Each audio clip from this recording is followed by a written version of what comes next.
Welcome one and all. I'm Amarachi Ubani. We begin with reports of gunfire and explosions at Niger's Diori Hamani International Airport in Niamey. Residents say they first started hearing gunshots by 6 in the morning coming from the airport entrance. It continued for 2 hours.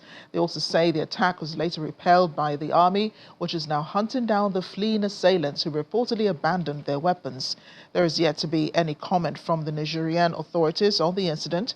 No group has claimed responsibility for the attacks, but an affiliate to the Islamic State group said it carried out January's assault. Niger has been fighting Islamist insurgency for a decade. In January, a suspected jihadist launched an attack on the same airport. In another development, the governments of Benin and Niger have reaffirmed their commitment to reopening their shared border. This was revealed in a joint communique built on discussions earlier this month during the visit of the newly installed Benin Republic President Romuald Diezani to Niger. His conversations with the head of state Abdurrahman Tiani resulted in a 9-point plan settling out leaders' commitment to boosting bilateral cooperation and creating a committee to examine conditions for reopening the border. They also vowed to join forces against terrorism and banditry in the regions by strengthening security coordination and gradually normalizing bilateral relations. The border has been closed since Niger's 2023 coup, initially due to ECOWAS sanctions. Sanctions were later lifted that year, but Niamey kept the border closed, accusing Benin of harboring French bases bent on destabilizing the country. More bilateral relations. The foreign ministries of Rwanda and South Africa have agreed to revitalize bilateral relations and expand cooperation. This was fruit of the visit by Rwanda's Minister of Foreign Affairs and International Cooperation, Olivier Nduhungirehe, to South Africa on the invitation of the Minister of International Relations and Cooperation, Ronald Lamola. A statement from the Rwandan High Commission in South Africa says the visit marked an important step in the continued normalization and strengthening of relations between Rwanda and South Africa. They both agreed to revive the Joint Commission of Cooperation with Rwanda, set on hosting the next session in the first quarter of 2027. They also agreed to accelerate efforts aimed at expanding bilateral cooperation and reaffirming their commitment to building a forward-looking partnership founded on mutual trust and cooperation for mutual benefit. They even agreed on the resumption of visa issuance to holders of ordinary Rwandan passports within 12 months and discussed developments in Eastern DRC, Mozambique, Sudan, South Sudan, Somalia, and the Sahel, reaffirming the support for African-led solutions to African challenges.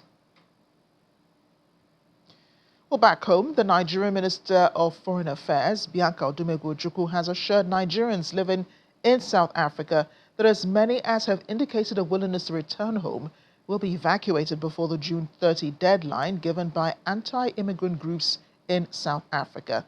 She says the government is committed to the safety and welfare of Nigerians abroad and would ensure that no citizen willing to return from South Africa is left behind. She says the exercise is already underway, with the first batch of 258 Nigerians successfully airlifted from South Africa, who were received by the Minister of State for Foreign Affairs, Ambassador Shola Enikolai, at the Murtala Mohammed International Airport on June 11. She disclosed that about 1,000 Nigerians had registered for evacuation from South Africa, adding that arrangements are being concluded to bring home the remaining citizens before the deadline. Well, that means that over 742 Nigerians are expected to be evacuated in the coming days. Well, speaking of the anti-migrant protests in South Africa, another one held at the Sea Points hub of Cape Town this week. Protesters carried South African flags, they marched, they sang. The message, however, was clear: no illegal immigration, reclaim our country.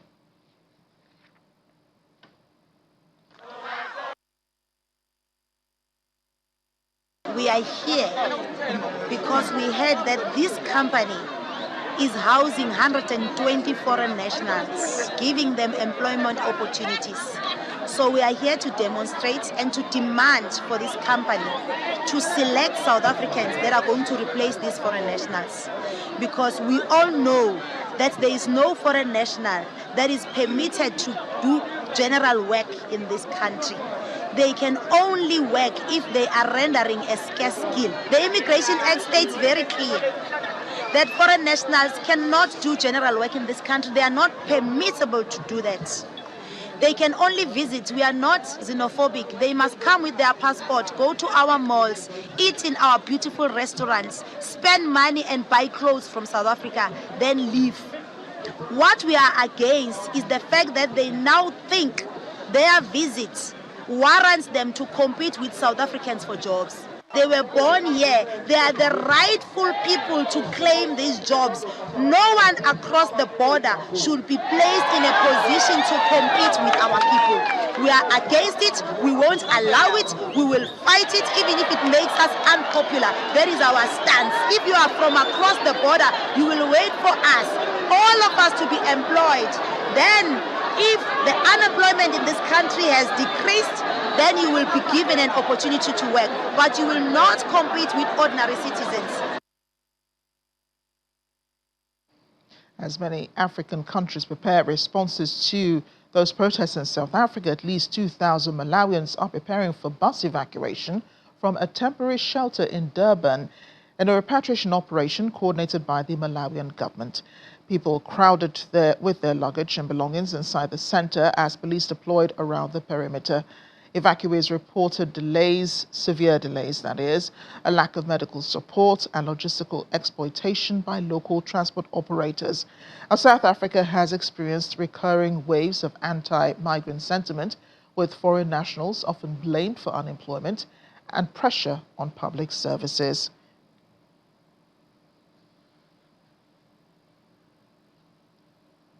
In a different type of development in South Africa, the country's Minister of International Relations and Cooperation, Ronald Lamola, has welcomed the ceasefire agreement between Iran and the United States, expressing hope that it will pave the way for lasting peace in the region. Lamola made the remarks in Pretoria, where he was hosting his Rwandan counterpart, Foreign Affairs Minister Olivier Nduhungirehe. The two ministers also touched on broader continental issues, including migration. While South Africa continues to grapple with immigration challenges, Mr. Nduhungirehe said the matter requires open and constructive dialogue to find sustainable solutions. We welcome the ceasefire agreement between the U.S. and Iran. We hope that the ceasefire will become durable. It will come with a permanent peace. It will help to resolve the conflict. And that the long-term issues that are still outstanding too will be resolved, because it is in the interest of the global community that this ceasefire is durable, because the Strait of Hormuz is very important for global trade, for energy security, for fertilizer, for agricultural inputs, and so forth. So it is a very important outcome, but also it's important for the UN Charter in terms of the respect of territorial integrity of nations. Checking in now on the matches of the African teams at the FIFA World Cup, the Democratic Republic of Congo made history when it drew against Portugal on Wednesday. This despite Cristiano Ronaldo playing in the match. The Leopards also scored their first ever goal in the tournament, a historic moment celebrated across the country. In Bunia, the capital of Ituri province, which is currently facing an Ebola outbreak, hundreds of fans gathered in front of giant screens to watch this highly anticipated match. Despite health concerns related to the outbreak, a passion for soccer and loyalty to the national team drew a large crowd that came out to support the Leopards. This has been a huge distraction for people in the country, who have been inundated with news of Ebola virus confirmed cases and deaths. The celebrations continued late into the night in Bunia. The residents shared their pride following the historic performance by the Leopards on the world stage. I'm so excited. I was expecting 2 goals, but 1 is fine. Our guys did very well. She did very well, but I was expecting Inaki Williams, but I don't know why he didn't play today. You are so excited. You are playing the bastard.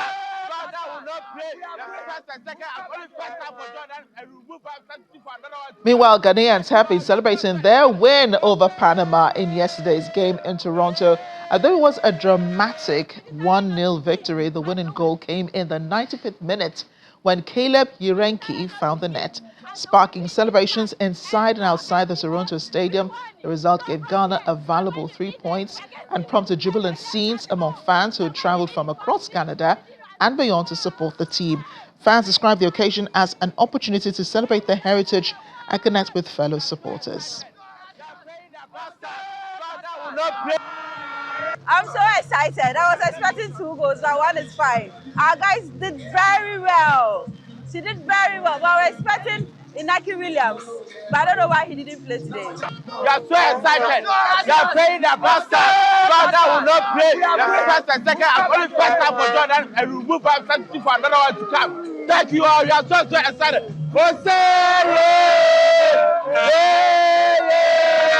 We decided not to eat until we win this match. And lo and behold, we won it. So from here, we are going to eat the spaghetti we prepared and left at home. We are going to eat it because we did what we won. Hey, let's dance. Let's dance to the world. I'm super excited because our guys have really done well. And when the goal came, I'm very happy for the goal because it came at the last minute. Excited fans in Toronto. I want to bring in now senior journalist with Joy News and Ghana Sports Fund, Ivy Satoje. She joins us from Accra. Ivy, great to see you, and I'm sure the excitement in Accra was unmatched to what was going on in Toronto.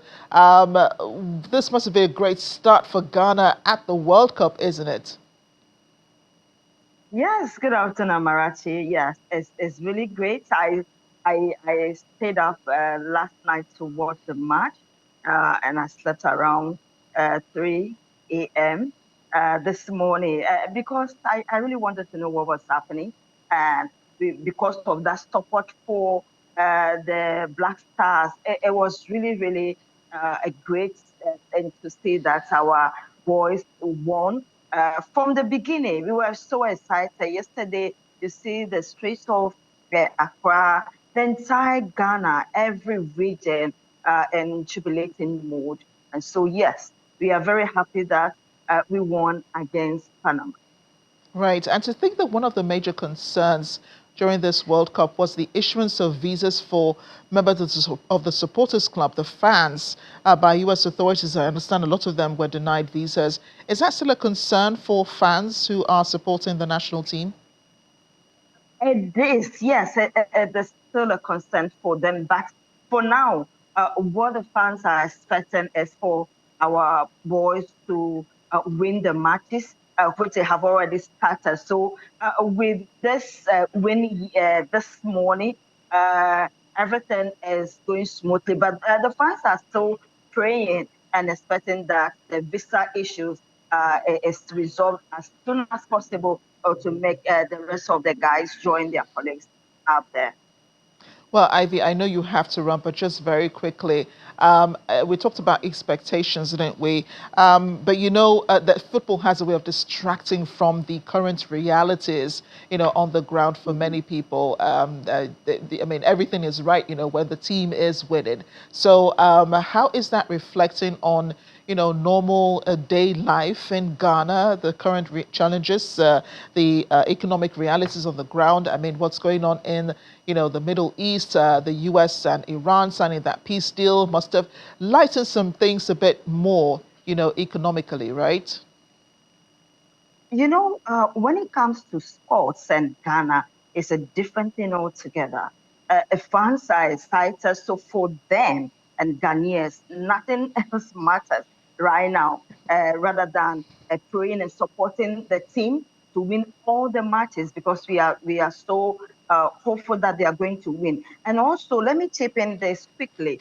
Recently, that was last year, the president, John Dramani Mahama, instituted the Ghana Sports Fund and the Act 1159 to oversee the sport development, finance, and making sure that there is enough infrastructure, athlete welfare in the country.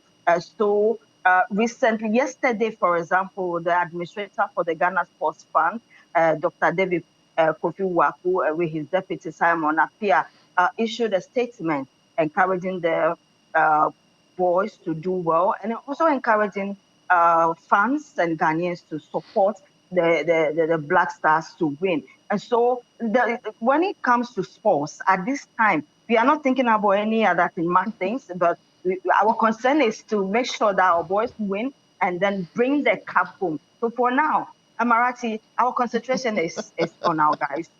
Yeah, I can imagine. I can imagine. And wishing Ghana all the best. I mean, we're sending support from here in Nigeria. Thanks again, Ivy. I thank you for your time. You had to squeeze us into your schedule for today. I really appreciate that. Thanks again. Thank you for having me too. We're pivoting now to the UK, where a dramatic courtroom development saw the trial of former Nigerian Petroleum Minister Diezani Alison Madueke, ending a major legal victory as a London jury, acquitted her and her two co-defendants of all criminal charges. The verdict brings a close to a closely watched case that has drawn international attention. That verdict brings an end to international attention to this case for years, about 11 years that is. It was seen as one of the most significant attempts to prosecute alleged corruption linked to Nigeria's oil industry. Our correspondent Juliana Olainka has more from Southern Crown Court. And we'll have that report later. But Nigeria has reaffirmed her commitment to the United Nations Convention on the Law of the Sea and the rules-based ocean governance, while calling for stronger African collaboration to combat illegal, unreported and unregulated fishing, which undermines food security and economic stability. This was part of the message brought by Nigeria's Minister of State for Foreign Affairs, Ambassador Shola Enikolai, at the 11th edition of our Ocean Conference in Mombasa, Kenya, on behalf of President Bola Tinubu. Speaking on the blue economy, Ambassador Nikolai said Nigeria has launched a national blue economy action plan to harness fisheries, shipping, maritime tourism and renewable energy as drivers of inclusive growth, and underscores the climate-ocean nexus, emphasizing adaptation for vulnerable coastal communities. He said Nigeria plans to expand marine protected areas by 2030 and to restore mangroves as natural shields against climate impacts. Nigeria stands as a major maritime nation in Africa with governance over extensive coastal waterways covering about 853 kilometers and a vital stake in the Gulf of Guinea. Our ocean resources are central to food security, trade, energy, and the livelihood of Nigerians. For Nigeria, the ocean is not only a source of prosperity, but also a pillar of sovereignty, security, and climate resistance. We recognize that the health of our oceans directly determines the stability and prosperity of our continent. At the inception of my administration in May of 2023, we decided to prioritize the blue economy by establishing a federal ministry dedicated to the blue economy and maritime affairs. Nigeria reaffirmed its commitment in this regard to the United Nations Convention on Law of the Sea and the rule-based ocean governance. We call for stronger African collaboration to combat illegal, unreported, unregulated fishing, which determines food security and economic stability.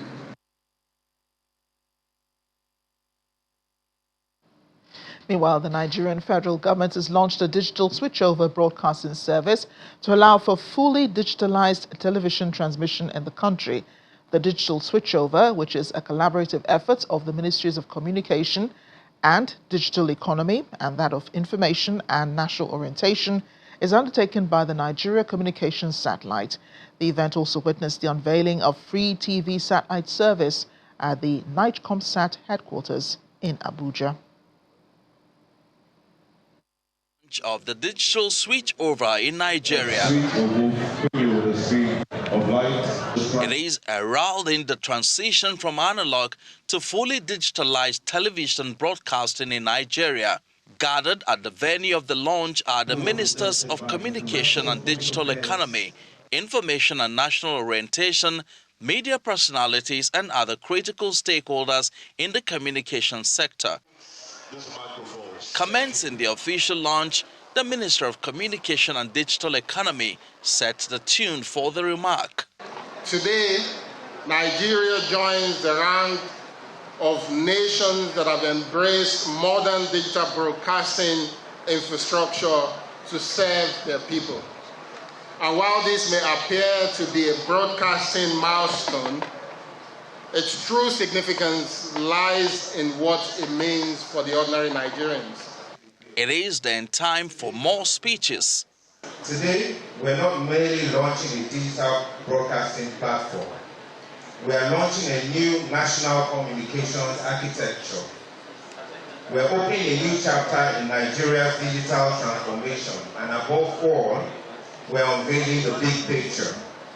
The big picture is far greater than technology. It is a national vision. The Honorable Minister of Communications, thank you for everything that you have done.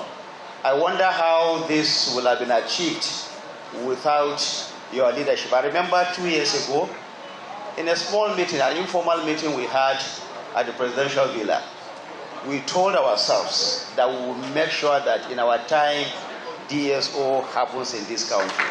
Afterwards, the Deputy Speaker of the House of Representatives addresses the gathering. The National Assembly is translating policy understanding into legislative action under the leadership of the Speaker, Right Honorable Abbas Tajudeen. The 10th House is advancing reforms to strengthen Nigeria's digital future, including stronger data protection and cyber security, incentives to expand affordable broadband to underserved communities. The Deputy Speaker then leads other dignitaries to launch and unveil the digital switchover.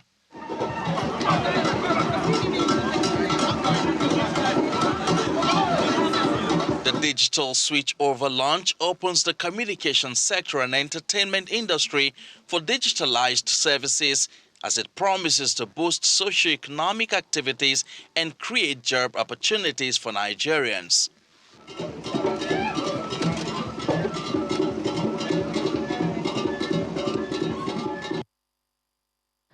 Oh, we have another win for Nigeria. Well, almost a win. Hairstylist Ikechukwu Damilola, known as the Transformation King, has completed a 120-hour haircutting marathon in Lagos as part of a Guinness World Record attempt.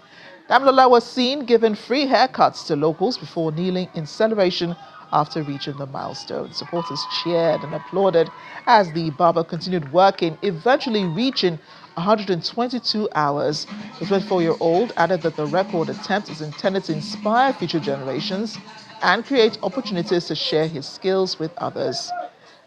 His trainer, Elvis Ubodume, noted that the event highlighted the value of vocational skills such as barbing, which can provide critical education and employment opportunities for young people.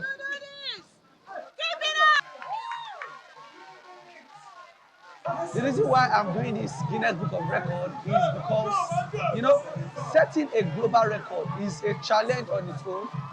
And also, the reason why I'm embarking on this Guinness Book of Record is to, make awareness, create an awareness around the world that anything can be possible with what you can do, with your craft. Anything can be possible. Setting a pace for others to follow. It's not only going to speak for you, it's going to speak for your generation to come, and it will speak in a good way. That is the major reason why I'm setting this global record. I've been creating impact because I go around the whole society, I do free haircuts, I also encourage youths that with what you have, you can impact your society. So now me creating this awareness, me creating this record, I'm also making sure that this is an privilege, this is an opportunity for me, it's a gateway for me. Well, yes, wishing Damilola the best. Now, as we end the program, here's our fun fact for the day. Ghana is our focus. It's home to more than 70 ethnic groups, each with its own distinct language, English, however, is the official language of Ghana, but there are more than 70 different ethnic groups speaking more than 80 languages and dialects.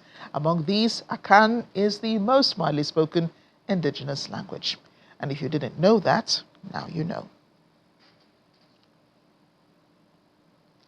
That's Network Africa. Thanks for watching. I'm Amarachi Ubani.